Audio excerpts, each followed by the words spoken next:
From the basement of her Indianapolis home, Teresa McCorkle-Pascoe prepares to make a delivery, stuffing a brown bag full of clean needles and condoms she'll give to a stranger.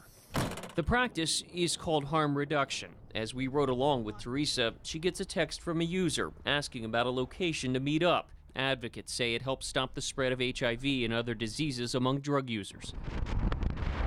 But in Indiana, needle exchanges are illegal, and deliveries like these are often done discreetly. If you don't mind, my friends are joining me. So do I just give you these old ones? You don't need to. Just break the tips off, and you can dispose of them in the trash. Okay. There's 30 and some condoms. If you need more, I'm going to be out of town for a couple weeks. This man said he found Teresa's number online and accepted 30 clean needles in a restaurant parking lot. I'm with Wish TV. We're doing a story about needle exchanges. Okay. I was wondering if you'd be interested in maybe talking with us about... I can't. I'm on the clock right now. I'm sorry. I got to get back in. I asked Teresa later if the threat of legal action worries her. We've been telling the police chief and attorney general, if you want to arrest us, but they haven't. It's true. ITmate has learned state officials have known about this needle exchange for years. I've never sought permission from anybody to do this work. Before his death earlier this month, Teresa's late husband, Larry Pascoe, a former heroin addict and HIV patient, spent years talking about harm reduction. At a 2011 conference in Maryland, he recalled a conversation he had with former Governor Mitch Daniels. He said, well, syringe exchange doesn't exist. I raised my hand and said, yes, it does. His attorney general looked at him and said, I wish you'd just not say anything about it. Pascoe attended Indiana Attorney General Greg Zeller's drug symposium last fall, where the program listed him as operating a syringe exchange. A spokeswoman said there were many speakers there and that this does not indicate an endorsement of every idea discussed. But late last week, Zeller endorsed the need for needle exchanges. Let's make something good come from something bad. Handing out needles is not going to make it go away. Well, the State House has debated whether to expand needle exchanges statewide. A government-run needle exchange in Scott County has tried to stop the spread of HIV. It's been deemed both successful and controversial. They're natural fiber, they're flexible. Dan Bigg with the Chicago Recovery Alliance says the success in Austin has been increased access to clean needles. I can tell you, as being an addictions counselor for 35 years and doing this for 25, that I've never seen something more effective. Kevin Polly says he got HIV through sharing needles. The track marks on his arms are from years' worth of shooting up the painkiller Opana. I'm not condoning it by no means. I'm 49. I've been getting high since I was 13. The controversy, Kevin says, is that the number of needles handed out is restricted and users are afraid to come forward. We find them out here in the ditch. Neighbors like Tammy Breeding are fed up and claim the exchange only enables addicts to keep using. Stop the needles. They don't need those. They need a lot of prayer. They need rehab. Governor Mike Pence has expressed a similar opinion. If the legislature sent me a broad-based needle exchange bill, I would veto it. Feeling is wrong. We have needle exchange all over the world. We've had it for 25 years. We have no evidence of any of these harmful effects. Temple Law professor Scott Burris says 27 states and Washington, D.C. have reduced the legal barriers surrounding syringe exchanges and seen benefits. It could happen in any other city in Indiana at any time, so that within a couple of months he'd be looking at this same kind of problem. And that's just nuts. Worked with 200. Health officials say increased access to drug treatment and HIV testing are needed. And they've pointed to 23 Indiana counties with high rates of hepatitis C they say could host the next HIV outbreak. This is a new territory for us, and we need to go slow. While some urged caution, others like Teresa say there's no time to wait. We're hoping to not let it spread any further else for anybody who's got it. That's why we provide the needles, we have condoms, we have it all. Heroin continues to take lives in Indiana. In Howard County, there have been 3 suspected heroin deaths in the past week.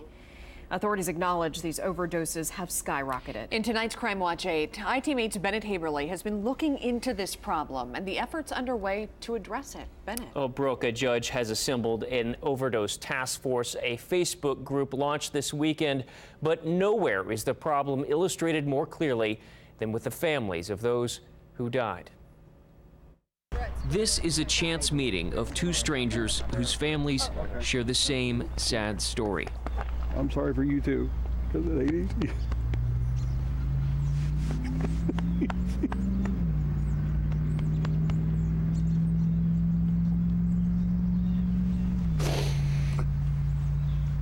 A 30-second embrace between Alan Sparlin, he's on the right, who lost his son Sunday to a suspected heroin overdose, and Eric Whiteman on the left, whose brother Brett died nearly a week ago. I've been doing this for 3 days. Cry a little bit, and I'm okay for a couple of minutes. Me too. The families don't know each other, but they know each other's struggle, and now they know the grief. Early 30s, he had a family, wife, kids. He was a great uncle, great brother, cared about everybody way more than himself. I know what you're going through. It was daily. You couldn't get rest because you're worried to death about him. I said, you can't keep doing this stuff. Chad Sparlin's family says he was found unresponsive at his job Sunday at Haynes International. 2 days before that, Brett Whiteman was found at this Super 8 motel.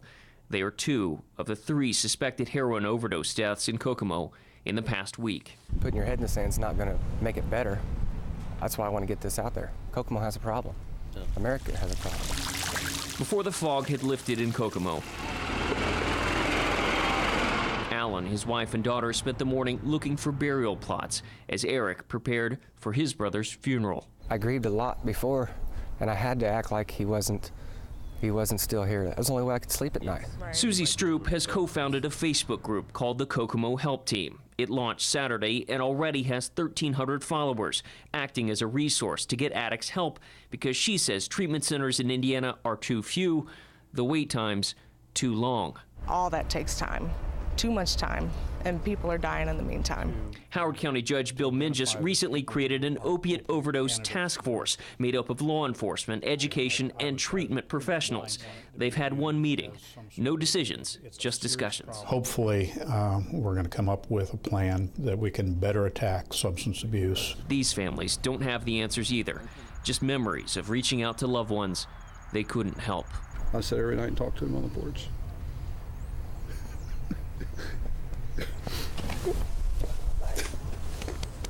We'll never know. Clearly illustrates the cost there. Judge Mingus says he is planning additional task force meetings. Ideas that have been tossed around, including supplying Narcan, that's an antidote for those who've overdosed, to not only first responders, but the families of addicts. There's also discussion about long-term care, but that remains just a discussion. Bennett Haeberle, 24-Hour News 8. Wrecked, junked, or sold for scrap, your old car might be offering something more valuable than its parts. Yeah, it could be a pathway for identity theft. As IT Mate's Bennett Haeberle uncovered, stealing someone's identity doesn't require sophisticated computer software, just some motivation and a $2 entry fee. Row after row of wrecked, totaled, broken down cars often end up here in salvage yards, where one man's trash can become a treasure trove of personal information. Huntington Bank, $548. Yes. Okay. Yeah. $2. Okay. For just a couple of bucks in entry fees, it took us just minutes to unravel what people work every day to protect. Somebody's pay stub. This looks like a doctor's note, but it's got the account number on there and everything. There's a withdrawal slip. Even has a routing number on it. In one car, a child's medical form. Some really personal stuff that you probably wouldn't want just anybody having. In another, maintenance records and information about a car loan, even the buyer's signature. So a would-be thief could have a field day with that information.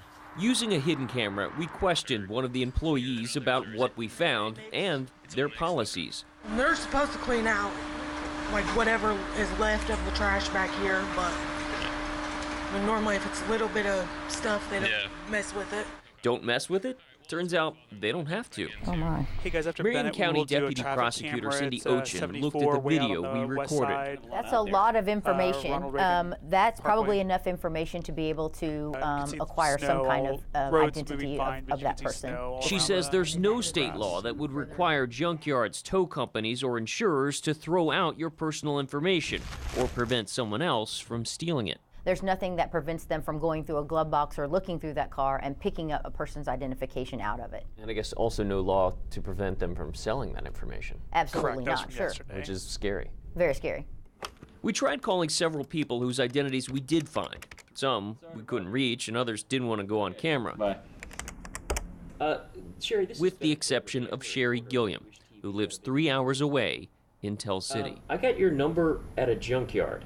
At first, Sherry thought it was a scam. She'd been the victim of identity theft before, and it's not the first time something of hers was stolen. But yeah, he passed away. He was 19.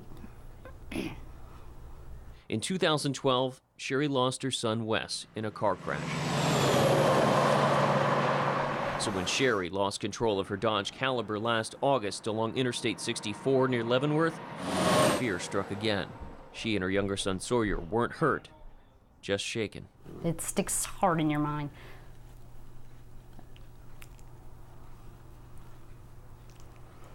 He was a good boy, so I think he was watching us. It was against that backdrop, two traumatic events, that Sherry and her husband say they neglected to clean out the car of personal information before it was towed away. Months later, her nervous smile hides what must be disbelief. That's crazy, because right there is my signature on, yeah. It led Sherry to question her insurer, who couldn't tell her how her car and identity made their way 3 hours north to an Indianapolis junkyard. Once you had that information, it was like a whole new, oh my gosh, you know, what do we need to start doing differently to make sure this doesn't happen? The prosecutor's office suggests keep as little personal information in your car as possible, but stories like Sherry's do happen. Sandy Blaylock is with the Auto Recyclers of Indiana and a former junkyard operator. Thousands of people literally enter those facilities every year and pull their own parts, so they have full access to everything in that vehicle. With everything we found, all the identities, the prosecutor says it might be enough information to either steal money or open a bank account in someone's name. A wake-up call for folks like Sherry. No matter what, you clean the whole car out. Even if you think it's not important, it's down to a receipt. Take it out. Now, none of the salvage yards we visited wanted to comment for this story, and it's important to note we did not remove any of the items. Those weren't ours to take, which is why we made several attempts to reach the rightful owners. The Marion County Prosecutor's Office says identity theft can often lead to other crimes like bank fraud or even burglary.